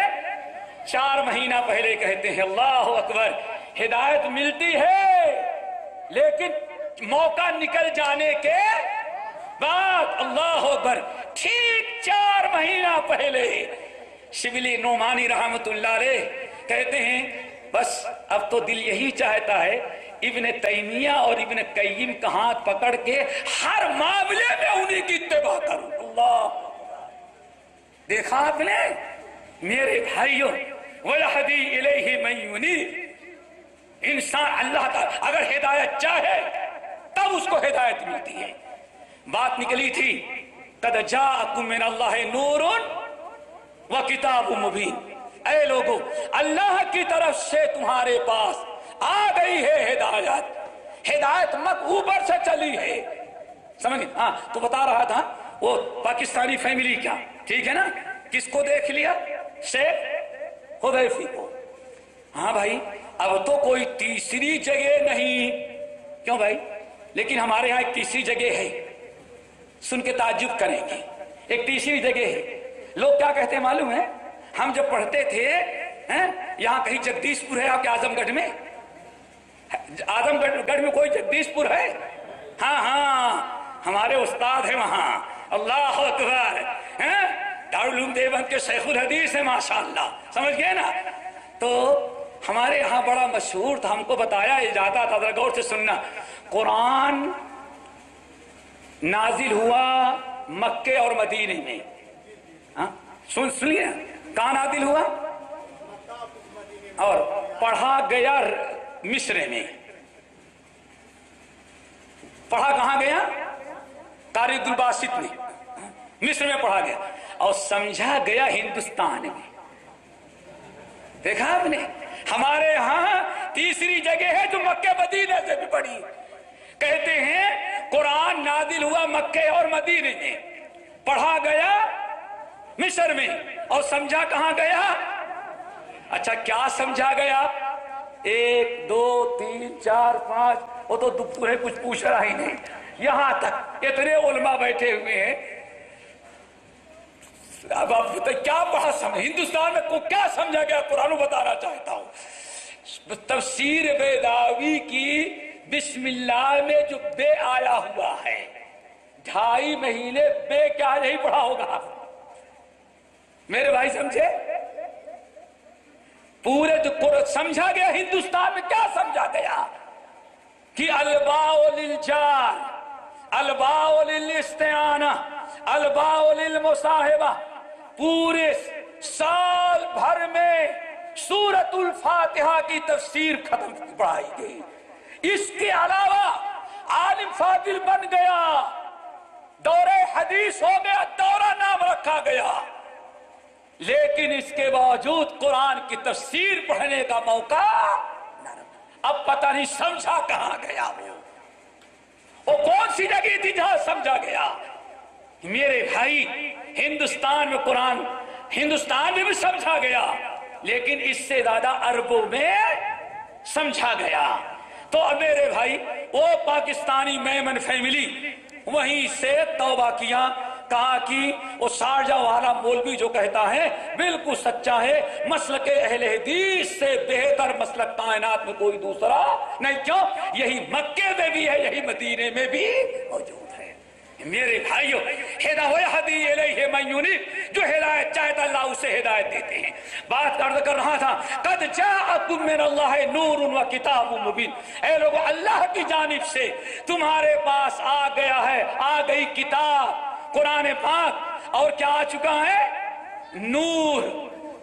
نور، نور سے مراد محمد صلی اللہ علیہ وسلم یا ایمان یا اسی کو کہیں گے کیا کہتے ہیں؟ عطف تفسیر کہہ دیں گے، اور وہی کتاب سے مراد نور ہے. بہرحال اللہ نے فرمایا آ تو گئی ہے، ذرا غور سے سنو، آ تو گیا ہے. اللہ کی جانب سے ہدایت آ گئی ہے، کتاب آ گئی ہے، نور آ گیا ہے، کہ رسول بھی آ گیا ہے. لیکن ہدایت کس کو ملے گی؟ یہدی بہ اللہ من اتبع رضوانہ. ہر ایک کو تو ہدایت نہیں ملے گی. ہدایت کس کو ملے گی؟ من اتبع رضوانہ. اس انسان کو اللہ تعالیٰ کہ اپنی کتاب سے اور نبی کی سنت کے ذریعے ہدایت اس کو دے گا جو اللہ کی رضا کا طلبگار ہوگا، جس کو یہ فکر ہو کہ ہم کون سا راستہ اختیار کریں کہ ہمارا رب ہم سے خوش ہو جائے، ہمارا رب ہم سے راضی ہو جائے، جس کو یہ فکر ہوگی اللہ تعالیٰ اس کو ہدایت دیں گے۔ یہدی بہ اللہ من اتبع رضوانہ، اللہ اس کتاب کے ذریعے، اس نبی کے ذریعے ہدایت ان کو دیں گے من اتبع رضوانہ، جو اللہ کی رضا خوشنودی کا طلبگار ہوگا۔ اور کیا ملے گا بھائی؟ ہاں اس کو ملے گا اللہ اکبر۔ اور وَيُخْرِجُهُم مِّنَ الظُّلُمَاتِ، اور اللہ کیا کریں گے؟ اندھیروں سے نکالے گا۔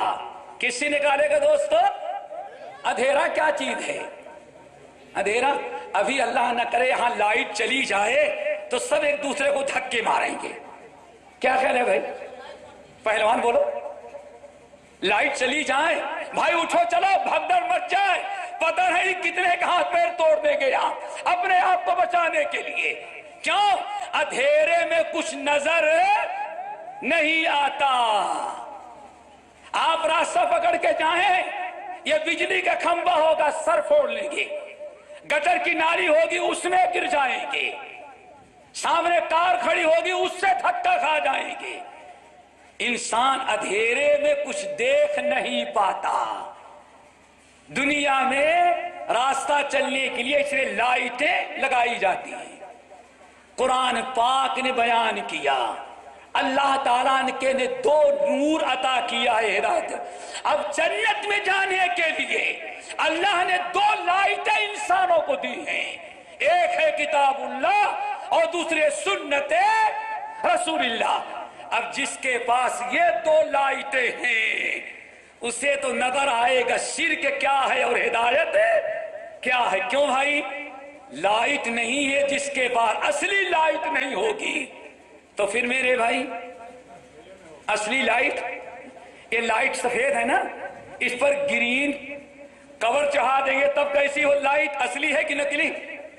اب نکلی ہو گئی۔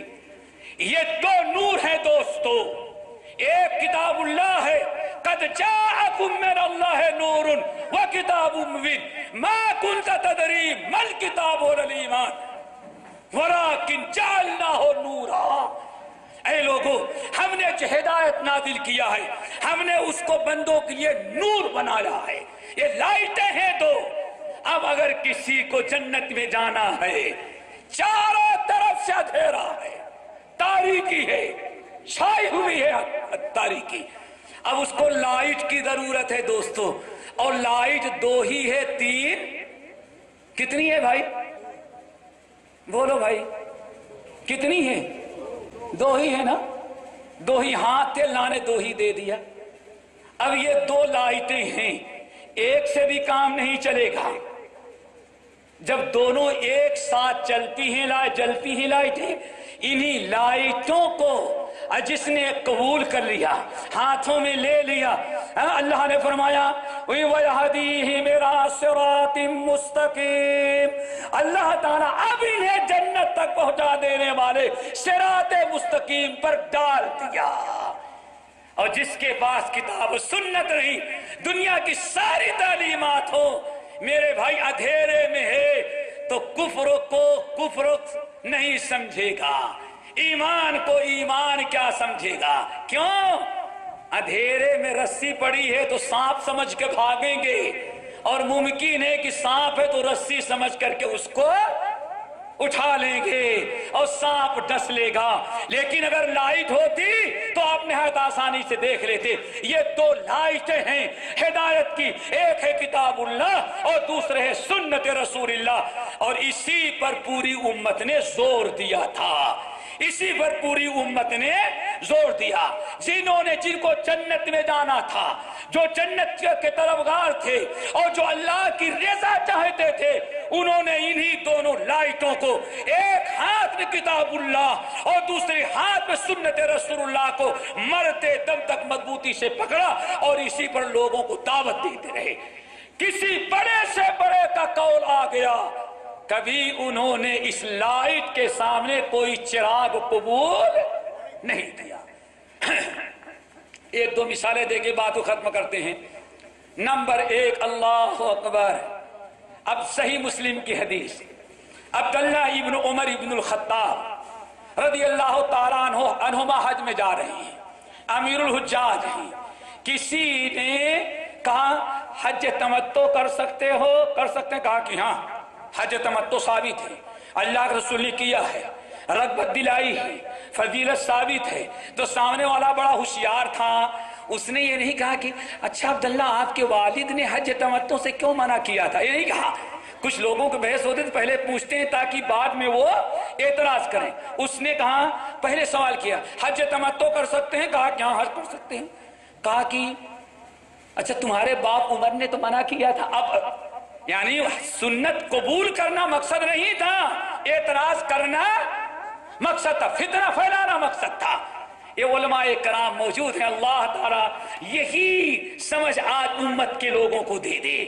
کتنی پیاری بات۔ عبداللہ بن عمر نے لمبی بحث نہیں کیا، کہا بھائی ٹھیک ہے ہمارے باپ نے منع کیا، لیکن اللہ نے تم کو میرے باپ کی اتباع کا حکم دیا ہے کہ محمد صلی اللہ علیہ وسلم کی پیروی کا حکم دے۔ بہت شیخ یہی جواب تھا نا، اقول ابی تتبع ام قول رسول اللہ۔ اللہ کے بندے تو نے ہمارے باپ عمر کا قول حدیث کے سامنے کیسے پیش کیا؟ اللہ کے رسول کی حدیث پر عمل کرنا واجب اللہ نے قرار دیا ہے کہ میرے باپ کے فتوی پر۔ کہا نہیں آپ کے والد، اللہ واپس چلا گیا۔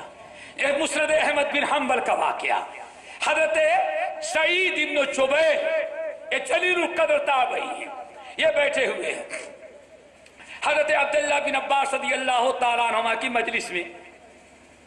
کہا حدیث کا درس دے رہے تھے، ایک حدیث بیان کی، دو حدیث بیان کیا، تیسری حدیث بیان کی، چوتھی حدیث بیان کی۔ تمتع النبی صلی اللہ علیہ وسلم، اللہ حدیث سے عبداللہ بن عباس کہتے ہیں اے لوگوں میں نے نبی علیہ السلام کو حج تمتع کرتے ہوئے دیکھا ہے۔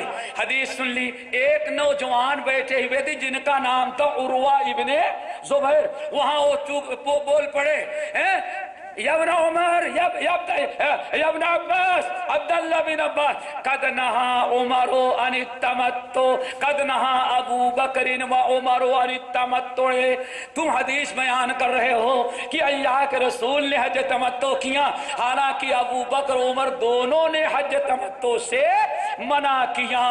میرے بھائی اللہ اکبر، حضرت عبداللہ بن عباس نے پوچھا یہ عروہ کیا کہہ رہا ہے؟ لوگوں نے کہا کہ یہ عروہ کہہ رہے ہیں کہ آپ نے اللہ کے رسول کے بارے میں فرمایا کہ اللہ کے رسول نے حج تمتع کیا، اور یہ کہہ رہے ہیں ابو بکر عمر نے منع کیا۔ اتنا سننا تھا تو اب عبداللہ بن عباس کیا کہتے وہ ذرا سنو، کتنی عبرت کی چیز ہے۔ عبداللہ بن عباس رضی اللہ تعالیٰ عنہما کہتے ہیں یوشکو اللہ سیہلکون، اے لوگو اب امت کی ہلاکت کا وقت آ چکا ہے۔ اللہ اکبر، یہی جملہ ہے نا سر؟ کیا سیہلکون، ارے لوگوں سنو، سیہلکون، اب لوگوں کی ہلاکت کا وقت آ گیا ہے، اب لوگوں کی تباہی و بربادی کا وقت آ گیا ہے۔ کیوں اب وقت آ چکا ہے میرے بھائیوں؟ کہتے ہیں اقول لہم تمتع النبی صلی اللہ علیہ وسلم، میں ان کے سامنے اللہ کے رسول کی حدیث پیش کر رہا ہوں، اور یہ اللہ کے رسول کی حدیث کے مقابلے میں ابو بکر عمر کا قول سنا رہا ہے۔ اللہ اکبر، ذرا سوچو میرے بھائی، ابو بکر کون ہیں، عمر کا مقام کیا ہے، لیکن نبی کا مقام و حدیث کا مرتبہ ہی مرتبہ ہے۔ اللہ آج عبداللہ ابن عباس کہتے ہیں اس قوم کی ہلاکت کا وقت آ گیا ہے۔ اور کیوں ہلاکت کا وقت آ گیا؟ کیا وجہ ہے کہ لوگ حدیث رسول سے امتی کا قول ٹکرا رہے ہیں۔ کیا خیال ہے بھائی؟ ابو بکر عمر سے بڑا تو کائنات میں میرے خیال سے کوئی دوسرا گزر نہیں سکتا۔ اور دوسری روایت کیا ہے؟ یوشک ان تنزل علیکم حجارۃ من السماء، اے لوگو اب قریب ہے، مجھے خطرہ لاحق ہے کہ اللہ تعالیٰ آسمان سے تم پر پتھر کی بارش برسا دے۔ کیوں؟ اب نبی کی سنت کو رد کر کے دوسرے کا قول پیش کیا جا رہا ہے۔ اللہ اکبر، صحیح مسلم کی حدیث، حضرت عبداللہ ابن عمر حدیث کا درس دے رہے ہیں، اور حدیث کا درس دیتے ہوئے کہتے ہیں لا تمنعوا اماء اللہ، اے لوگوں اللہ کے رسول نے فرمایا اللہ کی بندیوں کو، عورتوں کو مسجد میں نماز پڑھنے سے منع نہ کرو۔ ٹھیک ہے نا بھائی، حدیث تو ہے۔ فضائل اعمال کا نام سنا ہے کہ نہیں سنا ہے؟ ارے فضائل اعمال میں فا بھی لکھا ہوا ہے۔ یہ کیا ہے؟ فا۔ سارا کمال وہاں فا کا ہے، یاد رکھیے گا۔ پورے فضائل اعمال کے اندر جو سب سے زیادہ کمال ہے کس میں؟ فا۔ وہ فا بڑا کمال کا ہے۔ اللہ اکبر۔ اس کے اندر واقعہ نقل کیا ہوا ہے، حدیث نقل کی ہی بھی ہے۔ اللہ کے رسول نے بیان کیا، حدیث کے رسول بیان کیا عبداللہ بن عمر نے، خبردار، اللہ کے رسول نے فرمایا اللہ کی بندیوں کو اللہ کے گھر میں آنے سے منع، نماز پڑھنے سے منع نہ کرو۔ ان کا بیٹا بلال بیٹھا ہوا تھا، اس نے کہا انا لنمنعہن، میرے والد آپ اپنی بیوی کو بھیجیں، میں تو اپنی بیوی کو منع کروں گا۔ اللہ اکبر۔ ٹھیک ہے، آپ اپنی بیوی کے مالک، آپ، میں اپنی بیوی کا مالک، میں تو اپنے بیوی کو نہیں جانے دوں گا۔ اللہ، اتنا ہی کہا تھا نا بھائی۔ اللہ کے عبداللہ بن عمر فغضب غضبا شدیدا، اپنے اولاد سے، بہت بیٹے سے بہت زیادہ ناراض ہو گئے۔ یہ تو صحیح مسلم کی حدیث ہے اور مسند احمد بن حنبل کی روایت، اور جو فضائل اعمال میں بھی فا کر کے نقل کیا گیا ہے۔ کیا آیا کہ فما کلمہ حتی ماتا، جب تک بیٹا مر گیا لیکن عبداللہ بن عمر نے اس سے بات نہیں کی زندگی میں۔ کیوں؟ کیا جرم کیا تھا؟ باپ کے حق میں کوئی حق تلفی نہیں کی، ماں کے شان میں کوئی گستاخی نہیں کیا، اس نے قتل و غارت کا جرم نہیں کیا، صرف اس سے اتنی غلطی ہوئی تھی کہ باپ صحابی حدیث بیان کرتے ہیں اور بیٹا کہتا میں تو اس پر عمل نہیں کرنے دوں گا۔ اب پتہ نہیں آج لوگوں کا کیا انجام ہوگا۔ اتنی حدیثیں رد کر دینے کے باوجود بڑے بڑے فتوے صادر کر دیے جائیں۔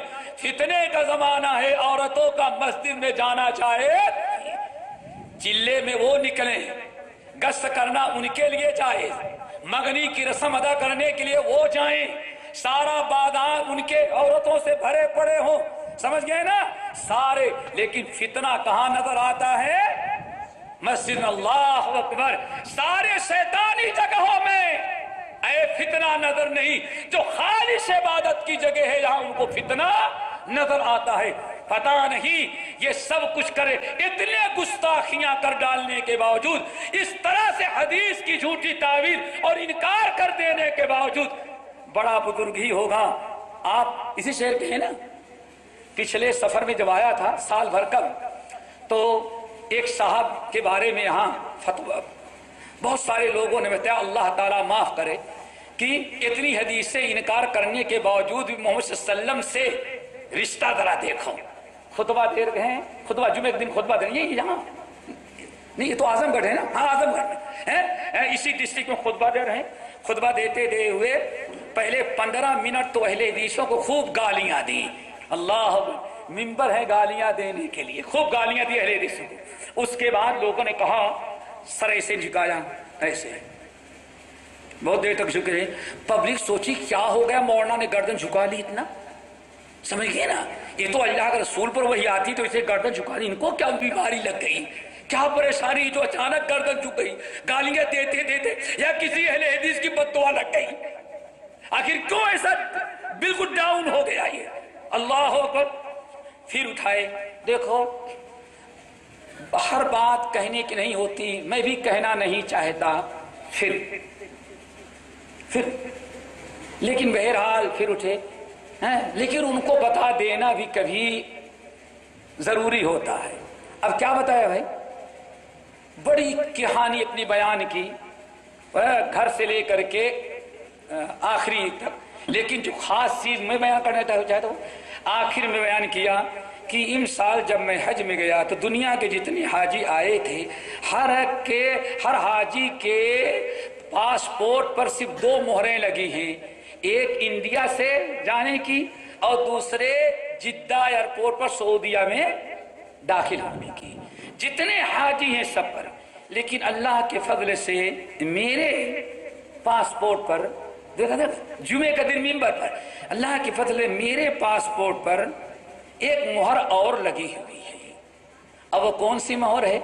ایک تو انڈیا گورنمنٹ کی ہے، دوسری سعودیہ گورنمنٹ کی، تیسری مہر جو ہے ہمارے پاسپورٹ پر سرکار دو عالم نے لگایا کہ تو میرا مہمان تھا جو آ گیا حج کرنے۔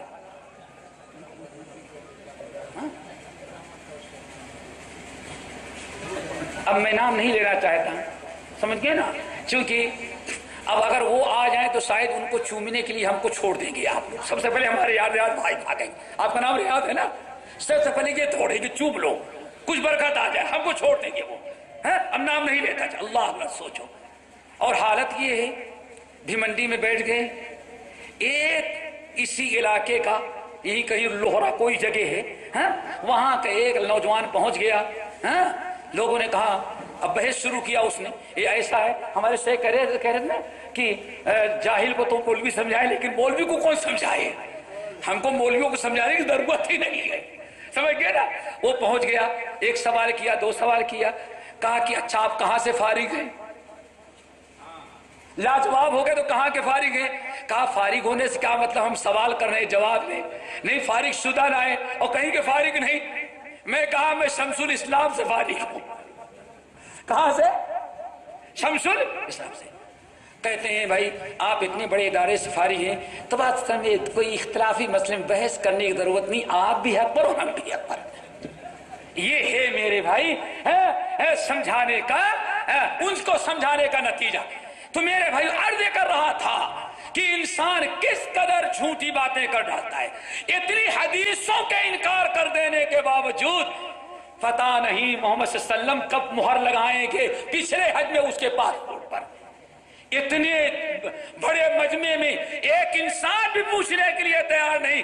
مولانا صاحب خود ایک بات چلتی ہے، ذرا آپ کے پاسپورٹ پر مہر سرکار دو عالم کی مہر دے کر کے ہم بھی ذرا کچھ برکت حاصل کر لیں، لیکن نہیں۔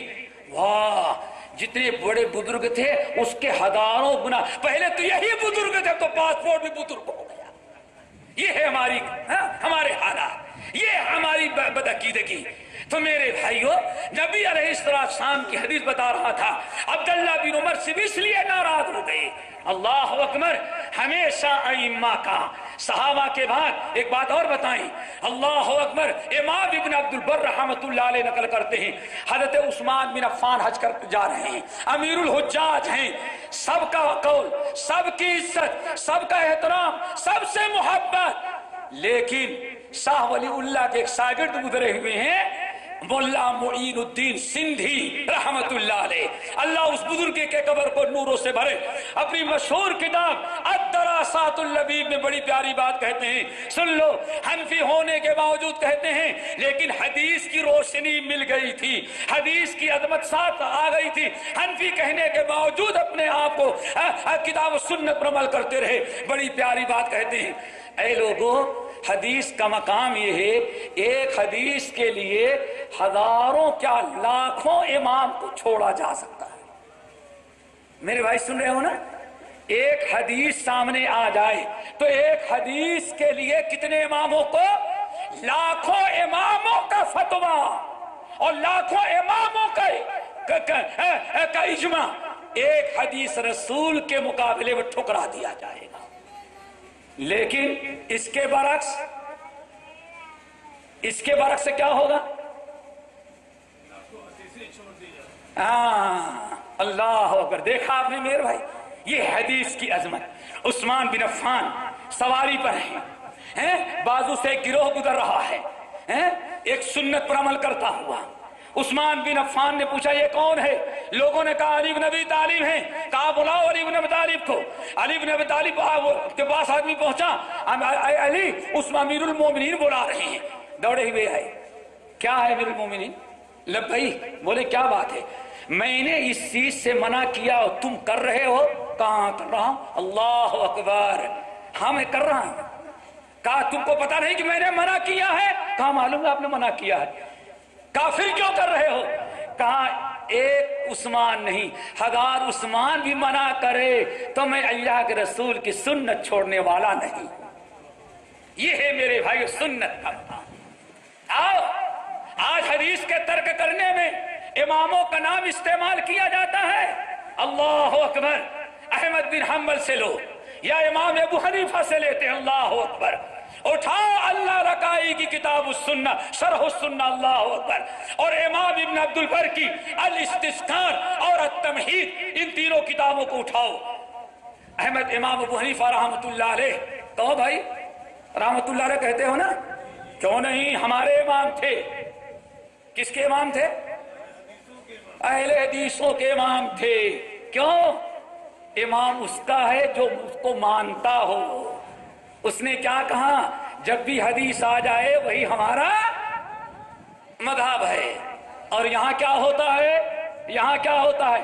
حدیث کا قرآن بھی آ جائے تو نہیں امام نے یہ کہا۔ یہ علماء موجود ہیں، ہر اس اسلامی مدرسے میں کتاب پڑھائی جاتی ہے، الحدیث صحیح، الحدیث صحیح وقد عمل به الجمہور، اللہ اکبر، حدیث صحیح ہے، پوری امت نے عمل کیا ہے، حدیث پر حدیث میں کوئی خامی نہیں، لیکن میں عمل نہیں کروں گا۔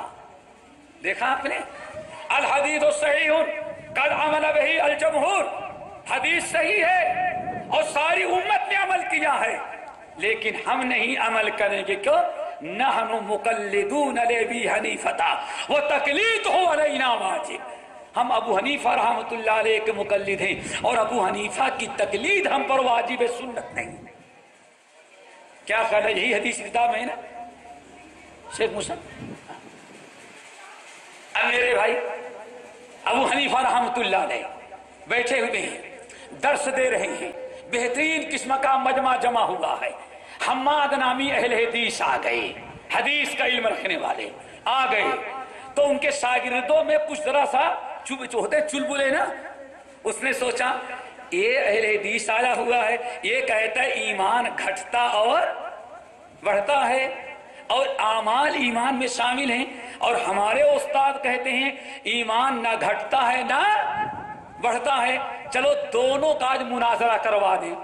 اچھا موقع دیکھا، ابو حنیفہ رحمت اللہ علیہ جیسے اپنا درس ختم کیے، اس نے فوری طور پر سب سے پہلے ابو حنیفہ رحمت اللہ علیہ سے پوچھا، استاد ایمان گھٹتا اور بڑھتا ہے کہ نہیں؟ ایمان اعمال ایمان میں داخل ہیں کہ نہیں؟ ابو حنیفہ رحمت اللہ نے کہا کہ نہیں، نہ ایمان گھٹتا ہے نہ بڑھتا ہے اور اعمال ایمان میں داخل نہیں ہیں۔ ماذا تقول یا حماد، اے حماد آپ کا کیا خیال ہے؟ جو اہل حدیث آئے تھے ان کا نام کیا تھا؟ حماد۔ حماد آپ کا کیا خیال ہے؟ امام حماد نے کہا، پوری سند پڑھی اور کہا سئل رسول اللہ علیہ وسلم ای الاعمال افضل، نبی علیہ السلام سے پوچھا گیا یا رسول اللہ ای الاعمال افضل، سب سے بہترین عمل کیا ہے؟ اللہ رسول نے کیا جواب دیا؟ ایمان باللہ، ایمان باللہ۔ کیا کہنا چاہتے تھے؟ سوال ہے عمل کے متعلق، سوال کیا ہے؟ ای الاعمال افضل، سب سے بہترین عمل کیا ہے؟ تو اللہ رسول نے کیا جواب دیا؟ سب سے بہترین عمل کیا ہے؟ ایمان۔ اب گویا کی اعمال ایمان میں داخل ہے اور اعمال ایمان میں داخل ہیں تو ایمان گھٹتا بھی ہے بڑھتا۔ ہو بات ختم ہو گئی۔ پھر اس شاگرد نے کہا عجیب یا ابا حنیفہ، مناظرہ کروا رہا تھا نا، ابو حنیفہ جواب دو۔ اللہ اکبر، امام ابو حنیفہ رحمت اللہ علیہ کی قبر کو اللہ تعالیٰ نوروں سے بھرے۔ امام صاحب نے کیا کہا؟ وہی ہے بدبخت، خاموش ہو جا، ارے وہ حدیث پیش کرتا ہے اور میں اس کا جواب دوں گا، جو حدیث میں ہے وہی ہم بھی قبول کر لیتے ہیں۔ کیا نتیجہ نکلا کہ جہاں حدیث آ گئی امام نے بھی گردن جھکا دی۔ سنن ترمذی کے کا وہ نسخہ جو شیخ احمد شاکر رحمت اللہ علیہ نے چھپایا ہے مصر سے، اس کے اندر باب المسح علی الجوربین میں ایک بڑا عجیب و غریب واقعہ نقل کیا گیا ہے احمد بن حنبل رحمۃ اللہ علیہ کے مطابق۔ میں یہ کہنا چاہتا ہوں کبھی اماموں کا نام لے کر بدنام کر کے حدیثیں نہ چھوڑو۔ کسی امام نے حدیث چھوڑنے کا حکم نہیں دیا، ہر امام نے حدیث پر عمل کرنے کا حکم دیا۔ کسی امام نے یہ نہیں کہا میرے قول کو کے ہوتے ہوئے حدیث کو ترک کر دینا۔ ہر امام نے کیا کہا؟ میرے قول کو حدیث مل جائے تو میرے قول کو چھوڑ دینا۔ اللہ اکبر۔ ایک کتاب الطہار کا واقعہ، ایک شاگرد تھا ابو حنیفہ رحمۃ اللہ علیہ کا، بہت پرانا، وہ پڑھ کر کے فارغ ہوا، خراسان چلا گیا تھا۔ خراسان آخری زمانے میں اس کو پتا چلا کہ ہمارے استاد کی طبیعت بڑی خراب ہے، تو اس کے دل میں آیا کہ استاد ہیں، طبیعت خراب ہے، بوڑھے بھی ہو گئے ہیں، کہیں ایسا نہ ہو آخری وقت ہو، چلو استاد سے مل کر کے آئیں۔ خراسان سے چلا اور امام ابو حنیفہ رحمۃ اللہ علیہ سے ملنے کے لیے کوفہ آیا۔ جب کوفہ آیا اور امام ابو حنیفہ رحمۃ اللہ علیہ کے گھر میں گیا، بیٹھا تھا، تو اس نے سوچا جب تک ہم ہیں ہم ہی اپنے استاد کی خدمت کریں گے، یہ سارے لوگ جو اکٹھا ہیں بڑی خدمتیں کر لی ہیں، اب بچا کھچا وقت میں خدمت کروں گا۔ بہرحال موقع پایا، امام ابو حنیفہ رحمۃ اللہ علیہ نے اپنے پیروں میں موزہ پہن رکھا تھا، موزہ، اور وضو کرانے لگا، پانی ڈالا، امام صاحب نے ہاتھ دھلا، چہرہ دھلا، پھر مرفقین تک ہاتھ دھلے، سر کا مسح کیا۔ اب اس وضو کرانے والے شاگرد نے لوٹا رکھا، کہتا ہے فاہویتو، میں جھکا تاکہ استاد محترم کے پیروں سے موزے نکال لوں۔ کیوں؟ اب پیر دھلنے کی باری آئی نا، پیر دھلاؤں۔ کہتے ہیں جیسے میں جھکا، ابو حنیفہ رحمۃ اللہ نے کہا کہ چھوڑ دو، میں ان پر مسح کروں گا۔ اللہ اکبر، میں پیر نہیں دھلوں گا، میں مسح کروں گا۔ شاگرد نے کہا استاد آپ تو کہتے، جب ہم کو آپ نے پڑھایا تھا تو آپ تو کہتے تھے کہ موزے پر مسح کرنا جائز نہیں، اور ابھی آپ موزے پر مسح کریں گے؟ تو امام صاحب نے کیا جواب دیا؟ بیٹے تم کو جب پڑھاتا تھا تو موزے پر مسح کرنے والی حدیث مجھ کو نہیں ملی تھی، اس لیے میں موزے پر مسح نہیں کرتا تھا، اور اب مجھے حدیث مل گئی تو سنت پر عمل کرتے ہوئے اب میں نے موزے پر مسح کرنا شروع کر دیا۔ کیا پتا چلا بھائی؟ اور امام تو یہ ہے، امام مالک رحمت اللہ علیہ ساری زندگی وضو کیے لیکن انگلیوں کا خلال نہ کیا۔ ایک دن ان کے شاگرد مصر کے عبداللہ بن وہاب رحمت اللہ علیہ نے دیکھا استاد وضو کر رہے ہیں لیکن انگلیوں کا خلال نہیں کرتے۔ خلال کرتے ہیں نا، خلال نہیں کرتے۔ پوچھا استاد آپ وضو کرتے ہیں لیکن انگلیوں کا خلال نہیں کرتے؟ کہا نہیں، ہمارے پاس کوئی ایسی حدیث نہیں جس میں آیا ہو کہ نبی علیہ السلام انگلیوں کا خلال کرتے رہے۔ عبداللہ بن وہاب مصری شاگرد نے کہا بنا کیوں نہیں، میرے پاس حدیث ہے۔ کہا حدثنی۔ امام مالک نے کہا حدثنی، بیان کرو۔ شاگرد نے حدثنا فلاں اور پوری حدیث پڑھ کے سنا دی کہ نبی علیہ السلام نے بیان فرمایا خلل بین الاصابع اذا توضأت، جب تم وضو کرو ناک پہ پانی ڈالو، کلی کرو، وخلل بین الاصابع، اور انگلیوں کے درمیان خلال کرنا۔ امام مالک نے حدیث سنی، شاگرد کہتا ہے اللہ کی قسم مرتے دم تک امام مالک نے کبھی انگلیوں کے درمیان وضو میں خلال ترک نہیں کیا۔ یہ ہے میرے بھائی ائمہ کرام کا، یہ امام شافعی کا، یہی امام احمد بن حنبل کا۔ اس لیے ضرورت اس بات کی ہے، ٹائم زیادہ ہو گیا اور میرے خیال سے اب اس سے زیادہ گنجائش تو نہیں ہے، ہاں نہیں زیادہ ہو جائے گا، لیکن باتیں ابھی ادھوری رہ گئی ہیں، پھر انشاءاللہ کسی اور موقع پر اللہ تعالیٰ ہم سب کو عمل کی توفیق نصیب فرمائے۔ اور جو میں نے کہا ہے کہ معاملہ دوستو صرف کیا ہے، اب دوبارہ جنت میں جانا ہے تو اس کی قیمت ادا کرنی ہے، اور قیمت کیا ہے؟ وہ ہدایت جو اللہ نے آسمان سے نازل کی، نہ بریلی سے ہے، نہ دلی سے، نہ تھانہ بھون سے ہے، نہ مراد آباد سے ہے، نہ مظفر نگر سے ہے، نہ بنارس اور پھلواری شریف سے ہے۔ ہدایت، جس ہدایت کو اللہ نے جنت میں داخل ہونے کے لیے نازل کیا ہے، فَإِمَّا يَأْتِيَنَّكُم مِّنِّي هُدًى، وہ ہدایت ہے جو میرے طرف سے نازل ہوگی، آسمان سے نازل ہوگی۔ وہ اللہ عمل کی توفیق نصیب فرمائے۔ اقول قولی ھذا واستغفر اللہ من کل ذنب واتوب الیہ۔